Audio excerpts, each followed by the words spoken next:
నా పేరు షేక్ నవాజ్. ఆ నతాషా అనే అమ్మాయి నా పైన పెట్టిన అలిగేషన్స్ అన్నీ రాంగ్. నా దగ్గర ప్రతి ప్రూఫ్ ఉంది. ఫస్ట్ ఆఫ్ ఆల్ తనని నేను హైదరాబాద్ కలిశాను. తను చెప్పినట్టుగానే తన షాప్కి వెళ్ళాను, చూశాను, షాప్ నచ్చింది, అడ్వాన్స్ కట్టాను. ఓకే, అక్కడ దాకా మాట్లాడడం ఓకే జరిగింది. దాని తర్వాత తనే నాకు మెసేజ్ చేసింది. నా దగ్గర ప్రతి ప్రూఫ్ ఉంది. నార్మల్గా మెసేజ్ చేసింది, మాట్లాడాను, నేను మాట్లాడాను, తను మాట్లాడుకుంది. దాని తర్వాత కరెక్ట్ 2 డేస్లో తనకు వీకెండ్ ఆఫ్ వచ్చింది. ఇప్పుడు తను చెప్పింది కదా, గెస్ట్ హౌస్ తీసుకెళ్ళాను, ఏదో మత్తు పదార్థాలు ఇచ్చాను, ఆ ప్రతిదీ ఆ గెస్ట్ హౌస్కి కూడా తీసుకెళ్ళమని చెప్పింది తనే. తను తీసుకెళ్ళమని చెప్తేనే, తను చెప్పిన తర్వాత తనే సెలెక్ట్ చేసింది ఏ గెస్ట్ హౌస్కి వెళ్ళాలో. చెప్పిన తర్వాత నేను బుక్ చేశాను.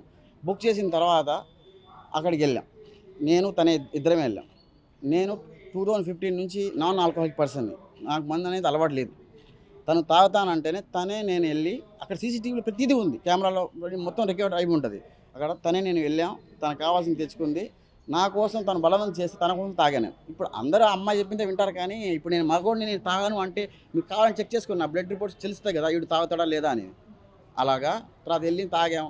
ఓకే, ఆడ తాగిన తర్వాత ఇద్దరం కొంచెం జరిగింది, పడుకున్నాం, ఇద్దరం కలిసి అలా పడుకున్నాం. దాని తర్వాత తను ఏం చెప్పింది, నాకు ఆల్రెడీ 2 బ్రేకప్లు అయినాయి, నేను కోసేసుకున్నాను, చచ్చిపోయాను. దాని తర్వాత నేను 2 నెలలు రీహాబ్ సెంటర్లో ఉన్నాను.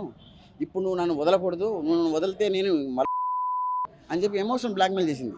నేనేంద్రా అంటే 3 రోజులు 4 రోజులు కరెక్ట్ 4 రోజులు కలిసిన అమ్మాయి రిజల్ట్కి దాకా తీసుకెళ్ళి ఇక్కడ దాకా వచ్చిన తర్వాత ఇప్పుడు ఇలా ఏం మాట్లాడుతుందో నాకు అర్థం కావట్లేదు అని చెప్పి నేను అక్కడి నుంచి వచ్చేసాం.